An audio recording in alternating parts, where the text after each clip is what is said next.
Hi guys, welcome to DD Nature. இன்னைக்கு நம்ம சேனல்ல என்ன பார்க்க போறோம் அப்படின்னு பார்த்தீங்கன்னா, நம்ம ரொம்பவே ஈஸியா சிம்பிளா எல்லாருக்கும் பிடித்தமான ஒரு ரெசிபி செய்ய போறோம். அது என்ன ரெசிபின்னு வீடியோக்குள்ள போய் பார்க்கறதுக்கு முன்னாடி நம்ம சேனலை சப்ஸ்கிரைப் பண்ணாதவங்க சப்ஸ்கிரைப் பண்ணிடுங்க, பக்கத்துல இருக்க பெல் ஐக்கனை கிளிக் பண்ணிடுங்க, கூட ஆல் இன் ஐக்கனையும் கிளிக் பண்ணுங்க. இப்போ வாங்க வீடியோக்குள்ள போலாம். அதுக்கு முன்னாடி நம்மளுடைய சேனல்ல எப்பவுமே ஒரு மருத்துவ குறிப்பு போட்டுட்டு வந்துட்டு இருக்கோம். இன்னைக்கு என்ன மருத்துவ குறிப்புன்னு பார்த்தீங்கன்னா, பாலூட்டும் தாய்மார்களுக்கு பாலின் சுரப்பு அதிகரிக்கணும் அப்படின்னு சொன்னா அதுக்கு என்ன செய்யணும்னு பார்த்தீங்கன்னா, கொத்தவரங்காவை நம்ம அதிகமாக வந்து உணவுல சேர்த்துக்கணும்.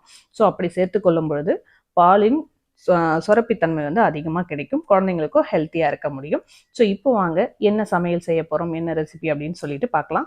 ஒரு கடாயை வச்சுக்கோங்க, அதில் ஒரு 3 ஸ்பூன் கடலை எண்ணெய் ஊற்றிக்கோங்க. கடலை எண்ணெய் ஊற்றிக்கோங்க, அப்படி இல்லைன்னா நெய் ஊற்றிக்கலாம். ஸோ நான் வந்து கடலை எண்ணெய் தான் ஊற்றிருக்கேன். ஒரு 1/2 ஸ்பூன் கடுகு உளுத்தம் பருப்பு போட்டிருக்கேன். நல்லா பொரியணும். கடுகு உளுத்தம் பருப்பு எப்பவுமே வந்து பொரிஞ்ச பிறகு தான் நம்ம வந்து எந்த ஒரு ரெசிபியுமே செய்யும் பொழுது ரொம்பவே டேஸ்ட்டாக இருக்கும். ஸோ இது பிகினர்ஸ்க்காக ஒரு இன்ட்டு கொடுக்குறேன்.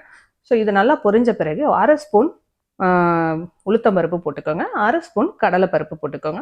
அது லைட்டாக பொன்னிறமாக மாறணும். அது மாறின பிறகு நம்ம வந்து ஒரு 1/2 ஸ்பூன் வந்து சோம்பு சேர்த்துக்க போகிறோம். ஸோ சோம்புனா பெருஞ்சீரகம் சின்ன சீரகம் அப்படின்னு சொல்லிட்டு 2 வகையாக இருக்குது. சீரகமும் இருக்குது, சோம்புனும் இருக்குது. இது பிகினர்ஸ்க்காக தெளிவாக சொல்கிறேன். ஸோ சோம்பு வந்து நம்ம போட்ட பிறகு ஒரு 5 பல்லு பூண்டு உரிச்சு வச்சுருக்கோம் இல்லையா, அதை வந்து பொடியாக நறுக்கி அதையும் போட்டு நல்லா பொன்னிறமாக ஆகிற வரைக்கும் வதக்கி எடுத்துக்கோங்க. இப்போ பார்த்தாலே உங்களுக்கு தெரியும் எந்த அளவுக்கு பொன்னிறமாக வந்திருக்குன்னு. ஸோ அதுக்கப்புறம் நம்ம வந்து வெஜிடபிள்ஸ், அதாவது கேரட் பீன்ஸ் பொடியாக வந்து கட் பண்ணி வச்சுருக்கோம். அதையும் போட்டு நல்லா ஒரு 2 வதக்கி எடுத்துக்கலாம். இதில் இஞ்சியும் ஒரு துண்டு வந்து பொடியாக கட் பண்ணி போட்டிருக்கேன். இஞ்சி பூண்டு சேர்த்து தான் போட்டிருக்கேன். ஸோ அதை வந்து மிஸ் பண்ணிட்டேன். நீங்கள் வந்து இஞ்சி வந்து போட்டிங்கன்னா நம்ம வந்து பனிக்காலத்தில் வந்து சளி இரும்பல்லாம் இருக்கு இல்லையா, அதெல்லாம் வந்து இந்த மாதிரி நம்ம பொடியாக சாப் பண்ணி போடும் பொழுது அது சாப்பிடும் பொழுது நம்மளுக்கு வந்து அது க்யூர் ஆகும். ஸோ குழந்தைங்களாம் வந்து சிலர் சாப்பிட மாட்டாங்க, அதுக்காக சொல்கிறேன். பெரும்பாலும் இஞ்சி போட்டால் நல்லாயிருக்கும், எந்த ஒரு ரெசிப்பியில் செஞ்சாலும் டேஸ்ட்டாக இருக்கும். இப்போ நம்ம வந்து பொடியாக நறுக்குனா ஒரு வெங்காயத்தை, அதாவது நம்ம செய்கிற குவான்டிட்டிக்கு ஏற்ற மாதிரி வெங்காயம் போடணும். நான் வந்து ஒரு வெங்காயம் பொடியாக கட் பண்ணி போட்டிருக்கேன். 3 பச்சை மிளகா காரத்துக்கு ஏற்ற மாதிரி போட்டிருக்கேன். உங்களுக்கு எவ்வளோ காரம் தேவையோ அந்த அளவுக்கு வந்து போட்டுக்கோங்க. அதை போட்டு ஒரு 2 நிமிஷம் மூடி வதக்கி விட்டுக்கலாம். அந்த வெஜிடபிள்ஸும் வதங்கிடும், நல்லா வந்து வெந்துடும். அதுக்கப்புறம் ஒரு முழு தக்காளி, அதாவது பெரிய தக்காளி, நல்லா பழுத்த தக்காளியாக எடுத்துக்கோங்க. அதையும் வந்து பொடியாக கட் பண்ணி போட்டு நல்லா வந்து வதக்கி எடுத்துக்கலாம். அடுத்து வந்து பச்சை பட்டாணி வந்து உரிச்சு வச்சிருக்கேன். ஸோ உங்களுக்கு வந்து பச்சை பட்டாணி பேக்கெட்டில் கிடைக்கும் இல்லையா, அந்த மாதிரி வாங்கி செய்கிறதா இருந்தாலும் செய்யலாம். இருந்தாலும் அது வந்து ஹெல்த்தி கிடையாது. ஃப்ரெஷ்ஷாக நம்ம வந்து பச்சை பட்டாணி வாங்கிட்டு வந்து உரிச்சு எடுத்து இந்த மாதிரி வந்து சமையலுக்கு யூஸ் பண்ணும்போது ரொம்பவே ஹெல்த்தி, டேஸ்ட்டாகவும் இருக்கும். ஸோ நீங்கள் வந்து ட்ரை பண்ணி பாருங்கள். ஸோ கிடைக்காதவங்க அதை வந்து வாங்கி யூஸ் பண்ணிக்கலாம், எந்த பிரச்சனையும் இல்லை. டேஸ்ட்டு கொஞ்சம் டிஃப்ரெண்ட்டாக இருக்கும், அவ்வளோதான். அந்த பட்டாணியும் போட்டுட்டு ஒரு 1/2 ஸ்பூன் கல்லுப்பு போட்டிருக்கேன். கொஞ்சம் நல்லா வந்து வதங்கணும். அதுக்காக பச்சை பட்டாணி மோஸ்ட்லி வந்து சீக்கிரமாக வந்து வெந்துடும். ஸோ ரொம்ப நேரம் வேகணுன்ற அவசியம் இல்லை. கேரட் பீன்ஸ் ஆல்ரெடி நம்ம வந்து வதக்கிட்டோம் இல்லையா, அதுலேயும் வந்து நல்லா வந்து வெந்துட்டுருக்கோம். நம்மளுக்கு இது வந்து ரொம்ப நேரம் வேக வைக்கணுன்ற அவசியமே இல்லை. ரொம்ப சிம்பிளான டிஷ், ரொம்ப சீக்கிரமாக வந்து ரெடி பண்ணிடலாம். ஸோ இது வந்து எப்படி செய்யணும் அப்படின்றத நான் வந்து சொல்லிக்கிட்டு இருக்கேன். அடுத்து வந்து இதுக்கு ஏற்ற மாதிரி ரவை, ஒரே ஒரு கப்பு ரவை போட்டிருக்கேன், அதாவது 100 கிராம் ரவை போட்டிருக்கேன். ஸோ உங்களுக்கு எவ்வளோ குவான்டிட்டி தேவையோ அந்த அளவுக்கு வந்து வெஜிடபிள்ஸ்லாம் ஆட் பண்ணிக்கோங்க. காரத்துக்கு ஏற்ற மாதிரி பச்சை மிளகாவும் ஆட் பண்ணிக்கோங்க. நான் வந்து 100 கிராம் வந்து ரவைக்கு இவ்வளோ குவான்டிட்டி போட்டிருக்கேன். ஸோ பிகினர்ஸ்க்காக தெளிவாக சொல்லிட்டு இருக்கேன். இதையும் வந்து சிலர் வந்து கருத்தாக சொல்லுவாங்க, அதுக்காக தான். அடுத்து வந்து நான் வந்து அதாவது தண்ணி ஏற்கனவே வந்து சுடு தண்ணி வச்சுருக்கேன். சூடு பண்ணி அந்த தண்ணியை ஊற்றி நம்ம வந்து செய்யும் பொழுது கொஞ்சம் நல்லா வந்து சீக்கிரமாக வந்து ரெடி ஆகிடும். ஸோ அதுக்காக தனியாக ஹாட் வாட்டர் ஊற்றிருக்கேன். உங்களுக்கு வேணும்னா அந்த மாதிரி ரெடி பண்ணிக்கோங்க. அப்படி இல்லைன்னா நம்ம வந்து பச்சை தண்ணியை வந்து ஊற்றி நம்ம வந்து வேக வச்சுக்கலாம். ரவை வந்து ரொம்பவே சீக்கிரமாக வெந்துடும். ஸோ எந்த ப்ராப்ளம் இல்லை. இதுலேயே வந்து இந்த கிச்சடியை வந்து உதிரியாக சாப்பிட்றவங்களும் இருக்காங்க. நல்ல கொலைய வந்து நல்லா சூப்பராக இருக்கும். அந்த மாதிரியும் வந்து செஞ்சு சாப்பிடலாம்.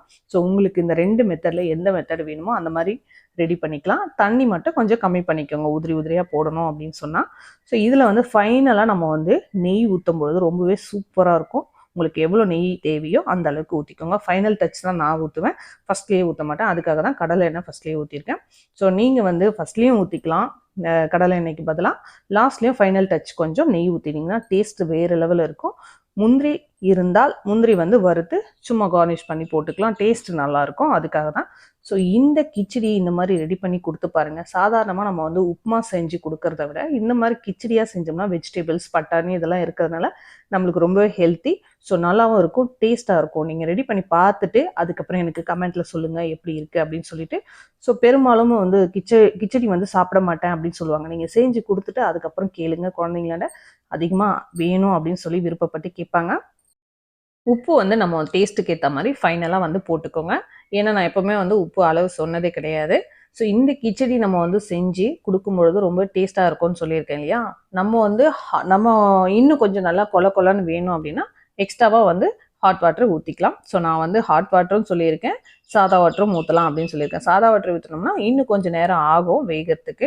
நம்ம ஃபாஸ்ட்டாக காலையில் வந்து நம்மளுக்கு வந்து டிஃபன் செஞ்சு கொடுக்கணும் குழந்தைங்களுக்கு அப்படின்னு தோணுது அப்படின்னா நீங்கள் கொஞ்சம் சுடு தண்ணி வச்சுருங்க. வச்சுட்டு நீங்கள் இதை ரெடி பண்ணும்பொழுது அதை எடுத்து ஊற்றும் பொழுது ரொம்பவே ஈஸியாக இருக்கும். ஸோ இதில் நான் வந்து பச்சை தண்ணி அப்படின்னு சொல்லியிருக்கேன். அதுக்கும் வந்து கமெண்ட்டில் கண்டிப்பாக சொல்லுவாங்க, பச்சை கலர் தண்ணி ஊற்றுறீங்களா அப்படின்ட்டு. ஸோ நம்மளுடைய அவங்கவுங்களுடைய ஸ்லாங் இருக்குது இல்லையா, அவங்களுடைய லாங்குவேஜ்க்கு ஏற்ற மாதிரி பேசுறதுனால சில வேர்ட்ஸ் வந்து இந்த மாதிரி சேஞ்ச் ஆகும். ஸோ பச்சை தண்ணி அப்படின்னா நான் ஆர்டினரி வாட்டரை தான் வந்து சொன்னேன். ஸோ இதே வந்து சில் தண்ணின்னு சொல்லலாம், இல்லை ஆர்டினரி வாட்டர்னு சொல்லலாம். நம்ம சூடு பண்ணி கொடுக்குறோம் அப்படின்னா ஹாட் வாட்ரு, இல்லைன்னா சுடு தண்ணி அப்படின்னு சொல்லுவோம். ஸோ அவங்கவுங்களுடைய லாங்குவேஜ்க்கு ஏற்ற மாதிரி நம்ம வந்து பேசுகிறோம். ஸோ இதுலேயும் வந்து சிலர் என்ன பண்ணுறாங்க அப்படின்னா இதுக்காகவே வந்து கமெண்ட்டில் வந்து கமெண்ட் பண்ண ஆரம்பிச்சிடுறாங்க. ஸோ அதுக்காக தான் நான் அந்த வீடியோ எண்டிலேயே நான் வந்து கொஞ்சம் சொல்லிடுறேன். ஸோ நம்ம வந்து எந்த அளவுக்கு வந்து இன்ட்ரெஸ்ட்டாக நம்ம வந்து இந்த ரெசிபிஸ் செய்கிறோமோ அந்த அளவுக்கு வந்து டேஸ்ட்டாக இருக்கும். நம்ம வந்து இன்னும் கொஞ்சம் பொல பொலன்னு வேணும் அப்படின்றதுனால, அதாவது நல்லா வந்து குழைய வேணும் அப்படின்றதுனால எக்ஸ்ட்ராவாக நான் வந்து கொஞ்சம் தண்ணி ஆட் பண்ணியிருக்கேன். நெய்யும் வந்து நம்மளுக்கு எவ்வளோ தேவையோ அந்த அளவுக்கு வந்து ஆட் பண்ணிக்கோங்க, அவ்வளோ டேஸ்ட்டாக இருக்கும். ஸோ சூப்பரான கிச்சடி ரெசிபி நம்ம வந்து செஞ்சாச்சு. மேலும் இந்த மாதிரி வந்து உங்களுக்கு ஈஸியாக சிம்பிளாக வீட்டில் இருக்க பொருளை வச்சு நம்ம வந்து ரெசிபி செய்யணும் அப்படின்னு நினச்சிங்கன்னா நீங்கள் வந்து கமெண்ட் பாக்ஸில் கமெண்ட் பண்ணுங்கள். உங்களுக்கு நான் வந்து உடனே ரிப்ளை பண்ணுறேன். ஏன்னா இப்போ இருக்க காலகட்டத்தில் குழந்தைங்களுக்கு காலையில் வந்து நம்ம சீக்கிரமாக வந்து டின்னர் ரெடி பண்ணி கொடுக்கணும், இல்லை காலையில் பிரேக்ஃபாஸ்ட் ரெடி பண்ணி கொடுக்கணும் அப்படின்னா ரொம்ப கஷ்டமாக இருக்கும். ஸோ அதனால் ரொம்ப ஈஸியாக நம்ம ஹெல்த்தியாகவும் சாப்பிடணும், ரொம்ப ஈஸியாகவும் இருக்கணும், டைமும் வந்து சேவ் ஆகணும் அப்படின்னா நிறைய ரெசிபிஸ் இருக்குது, நம்ம வந்து செய்யலாம். ஸோ இந்த வீடியோ உங்களுக்கு யூஸ்ஃபுல்லாக இருக்கும்னு நினைக்கிறேன். நீங்கள் இந்த ரெசிபியை செஞ்சு பார்த்துட்டு எப்படி இருந்துச்சுன்னு எனக்கு கமெண்ட் பாக்ஸில் கமெண்ட் பண்ணுங்கள். மேலும் இது போல் பதிவுகள் உங்களுக்கு தேவை அப்படின்னாலும் கமெண்ட்டில் சொல்லுங்கள். நம்மளுடைய மருத்துவ குறிப்புகளின் பயன் என்ன அப்படின்றதையும் நான் வந்து சொல்லிக்கிட்டு வரேன். நம்ம வீட்லேயே வந்து எல்லா வித மருத்துவ குறிப்புகள் நம்ம வந்து பயன்பெறலாம். அவ்வளோ வந்து ஹெல்த் பெனிஃபிட்ஸு இருக்குது. எல்லாத்துக்கும் நம்ம வந்து எடுத்துக்கு ஹாஸ்பிட்டலுக்கெல்லாம் போக தேவையே இல்லை. ஸோ அதுக்காக தான் ஒவ்வொரு பதிவிலும் ஒவ்வொரு மருத்துவ குறிப்புகள் சொல்லிட்டு வரேன். ஸோ இந்த ரெசிபியில் ஃபைனலாக நம்ம வந்து கொத்தமல்லி கட் பண்ணி தூவி நம்ம சூப்பராக சர்வ் பண்ணிக்கலாம். டேஸ்ட் வேறு லெவலில் இருக்கும். ஸோ இந்த வீடியோ உங்களுக்கு பிடிச்சிருந்தாங்க ஃப்ரெண்ட்ஸ், ஃபேமிலி, ரிலேட்டிவ்ஸ்க்கு வந்து ஷேர் பண்ணுங்கள். என்னோட சேனலுக்கு சப்போர்ட் பண்ணுங்கள், ஒரு லைக் பண்ணுங்கள், முக்கியமாக சப்ஸ்கிரைப் பண்ண மறக்காதீங்க. தேங்க்யூ ஃபார் வாட்சிங். சப்ஸ்கிரைப் பண்ணுங்கள், லைக் பண்ணுங்கள், மறக்காமல் பெல் ஐக்கனை கிளிக் பண்ணுங்கள், கூட ஆல் என்ற ஐக்கனை கிளிக் பண்ணுங்கள். அப்போ தான் நான் போடுற ஒவ்வொரு வீடியோவும் மொபைலுக்கு உடனுக்குடன் நோட்டிஃபிகேஷனாக வரும். ஏதேன் டவுட்னா கமெண்ட் பண்ணுங்கள், என்னோட சேனலுக்கு சப்போர்ட் பண்ணுங்கள்.